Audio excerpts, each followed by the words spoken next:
quelque chose qui m'est monté à cœur il y a longtemps. Je voulais aussi partager avec les autres, avec l'Assemblée de Dieu.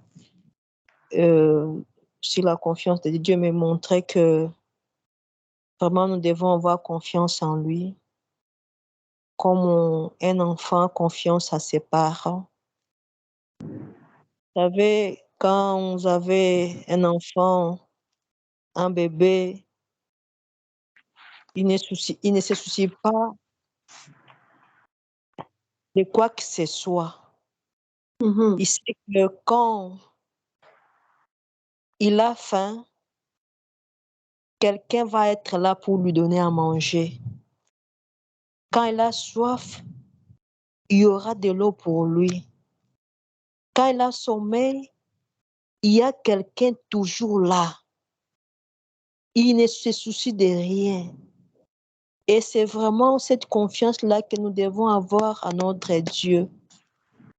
Savoir qu'il est toujours là à notre côté, quels que soient les problèmes que nous pouvons passer, quelles que soient les difficultés que nous pouvons passer, nous devons avoir cette confiance comme un bébé qui est là. Il n'a pas de soucis, il ne suit pas qui, je ne sais pas si demain je vais manger quoi, je ne sais pas si je vais dormir comment, je ne sais pas s'il y a un lit pour moi, je ne sais pas s'il y a de l'eau pour moi. Il n'a aucun souci pour sa vie parce qu'il a confiance en ses parents, qui sait que mon papa est là, ma maman est là, tout ce que j'ai besoin, ils sont là pour satisfaire à mes besoins. Et c'est vraiment cette confiance que nous devons avoir.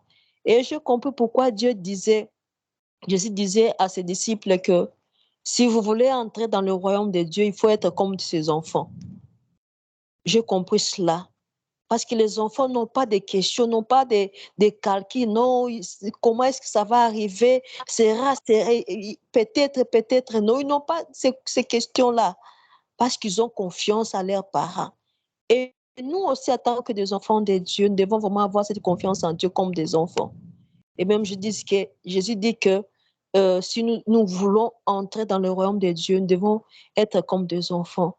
Et Dieu me montrait quelque chose, il me dit, voilà, vous avez comme on dit, Papa Benjamin a fini de dire que maudit soit celui qui se confie en l'homme.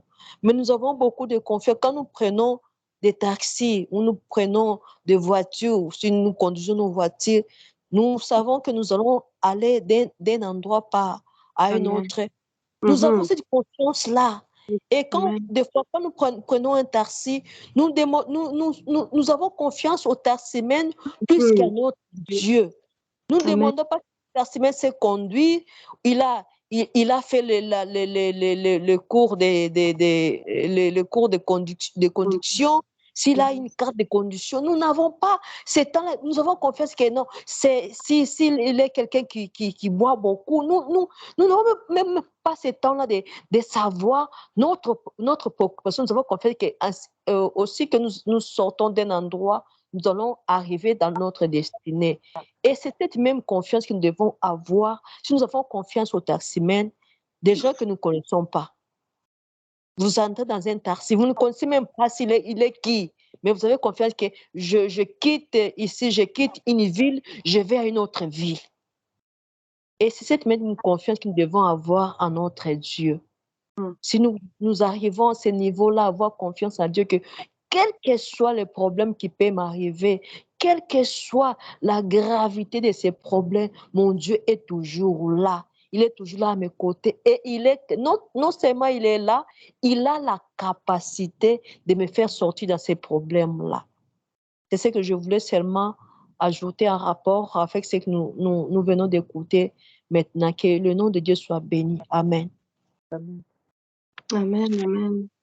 Amen. Je voudrais juste prendre la parole 5 minutes ici, par la grâce de Dieu, parce que quand maman Gertrude a pris la parole, d'un seul coup, c'est comme si que le Seigneur m'a rappelé, mais toi aussi, tu as quelque chose à dire, parce qu'avant la plateforme, il m'avait donné de parler quelque chose, et en fait, ça va dans le même sens que le frère Benjamin et maman Gertrude, mais en fait, quand on devait conclure, je n'avais pas pensé à ça. Et quand maman Gertrude a parlé, le Seigneur m'a rappelé.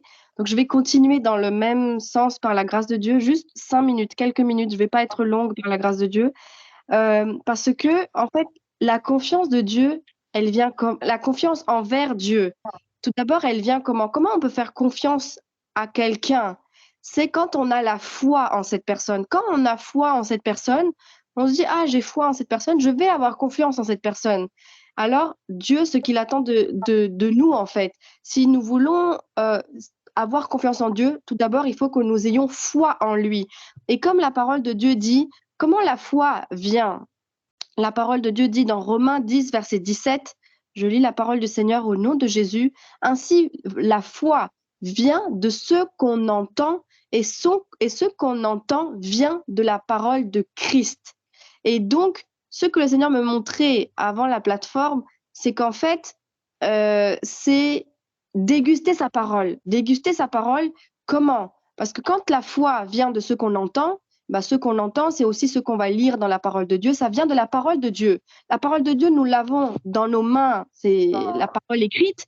Il y a aussi la parole par le Saint-Esprit, etc. Mais d'abord, par rapport à la parole écrite, ce que le Seigneur me montrait, le Seigneur veut que nous puissions rentrer dans une dimension où nous dégustons la parole. C'est-à-dire quand tu as faim, quand tu as très, très, très faim, par exemple, imaginons vous avez jeûné, je ne sais pas, 3 jours, et vous êtes dans une faim, quand vous allez manger, vous allez voir que ce que vous allez manger, vous allez prendre le temps de déguster. Vous allez voir la saveur de chaque aliment. Alors que quand on mange speed, parce qu'on n'a pas très faim, on va manger en 2 minutes, tout est rentré comme ça, on n'a pas dégusté en fait. On ne connaît pas la saveur de ce qu'on mange. Mais quand tu manges, quand tu as une faim, quand tu vas t'arrêter, tu vas prendre le temps de manger et que tu vas prendre le temps de bien mâcher, de bien manger, et ben en fait, c'est délicieux en fait. Et on se dit, c'est bon, c'est délicieux, ah, ça me rappelle ci, ça me rappelle ça. Bref, on déguste ce moment, on déguste ce repas-là en fait. Et donc, de la même manière, le Seigneur veut que nous rentrions dans cette dimension-là où nous devons déguster sa parole. Et puisque en plus la foi vient de la parole de Dieu, il est important, il est devenu vital pour nous spirituellement de déguster sa parole, de prendre le temps en fait de déguster chaque verset, de ne pas lire comme ça là, de manger, d'avaler la parole en 2 minutes. Non, c'est pas ça. C'est vraiment de prendre même chaque verset, chaque mot, comme le frère Alexis tout à l'heure, il a dit, quand on dit ainsi parle l'Éternel, et quand on dit que la parole de Dieu, comme c'est écrit, je pense, c'est dans Jean chapitre 1, la parole était Dieu. La parole, on doit déguster chaque verset, chaque mot. Prenons le temps. Et comme maman Gertrude disait, comme cet enfant-là qui s'inquiète de rien, etc. Nous devons être comme cet enfant-là en disant, Seigneur, merci pour cette nourriture. Je me lève. Merci pour cette nourriture spirituelle. Et comme un enfant, quand vous lui donnez à manger, quand il va boire du lait, il prend son temps, il boit, il prend son temps en fait. Et après, il continue sa vie. Nous aussi, on doit boire sa parole. Et pas que rester dans boire la parole, mais maintenant, il faut commencer aussi à manger la nourriture solide. Parce que le Seigneur nous appelle à devenir des hommes et des femmes matures, faits. Donc vraiment que le Seigneur puisse nous aider à rentrer dans cette dimension de la dégustation de sa parole afin que nous puissions voir notre foi grandir et notre confiance en Dieu grandir par la grâce de Dieu. Amen. Gloire à Dieu, que le Seigneur bénisse sa parole. Amen. Merci Seigneur. Amen.